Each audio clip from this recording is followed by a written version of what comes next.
Radio صدائے حریت جموں کشمیر سے سنیے تازہ ترین خبریں۔ Jammu Kashmir youth social forum اور دیگر حریت پسند جماعتوں نے قابض بھارتی فوجیوں کی طرف سے محاصرے اور تلاشی کی کارروائیوں کے دوران بے گناہ کشمیری نوجوانوں کے قتل اور جبر و استبداد کی دیگر کارروائیوں کی شدید مذمت کرتے ہوئے کہا ہے کہ بھارت کشمیریوں کی تحریک آزادی کو دبانے کے لیے ہر حربہ آزما چکنے کے باوجود بری طرح ناکام رہا ہے اور اب بوکھلاہٹ کا شکار ہو کر ہر جگہ محاصرے اور گھر گھر تلاشی کی آڑ میں اہل کشمیر کی نسل کشی کی جا رہی ہے، جبکہ نوجوانوں کو خاص طور پر عطاب کا نشانہ بنانے کے علاوہ گھریلو استعمال کے سامان کو بھی تباہ کیا جا رہا ہے۔ قائدین نے کہا کہ کشمیری عوام مسئلہ کشمیر کا پرامن اور پائیدار حل چاہتے ہیں، لیکن اپنے حقوق پر ہرگز کوئی سمجھوتا نہیں کریں گے، بلکہ اپنی پرامن جدوجہد مقصد کے حصول تک جاری رکھی جائے گی۔ انہوں نے جیلوں میں غیر قانونی طور پر نظر بند حریت رہنماؤں اور کارکنوں کو فوری طور پر رہا کرنے کا مطالبہ کرتے ہوئے عالمی برادری سے اپیل کی کہ وہ نہتے اور بے گناہ کشمیریوں کا قتل عام بند کرانے کے لیے آگے آئے۔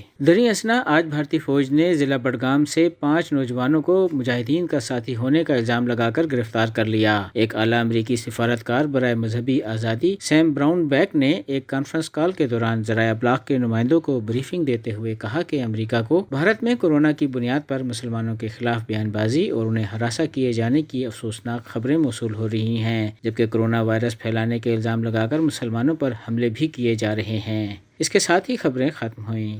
کشمیریوں کے خون کے پیاسے بھارتی شفاق فورسز نے مقبوضہ علاقے کو ایک ماتم قدے میں تبدیل کر دیا ہے، جہاں نہ صرف معصوموں کا خون پانی کی طرح بہایا جا رہا ہے، بلکہ محاصروں اور تلاشی کی کارروائیوں کے دوران گھروں کی توڑ پھوڑ، املاک کی تباہی اور مکینوں پر تشدد و تذلیل روز کا معمول ہے۔ اس حوالے سے سنتے ہیں جموں کشمیر امپلائیز موومنٹ کے وائس چیئرمین اور حریت کانفرنس آزاد کشمیر شاخ کے رہنما امتیاز اقبال وانی کی گفتگو۔ فوجیوں نے مقبوضہ جموں کشمیر کے علاقے میں اپنے مظالم میں تیزی لائی ہے اور محاصرے اور تلاشی کے نام نہاد کارروائیوں کے دوران بے گناہ نوجوانوں کو شہید کر رہے ہیں۔ کشمیری عوام ایک عظیم مقصد کے لیے اپنی جانیں دینے والے اپنے نوجوانوں کے ساتھ انتہائی محبت کرتے ہیں، لہٰذا بھارت اوچھے ہتھ کنڈوں کے ذریعے ان کے جذبہ آزادی کو ہرگز دبا نہیں سکتا ہے۔ شہید نوجوانوں کو ہم خراج عقیدت پیش کرتے ہیں۔ نوجوانوں کی ہمت، حوصلے اور جان بازی کو ہمیشہ یاد رکھا جائے گا۔ بھارت کشمیریوں کی حق پر مبنی آواز کو طاقت کے بل بوتے پر دبانے کی اپنی مکرو پالیسی پر بدستور عمل پیرا ہے۔ بھارت کی یہ غلط فہمی ہے کہ وہ بے گناہ کشمیریوں کے قتل اور جبر کے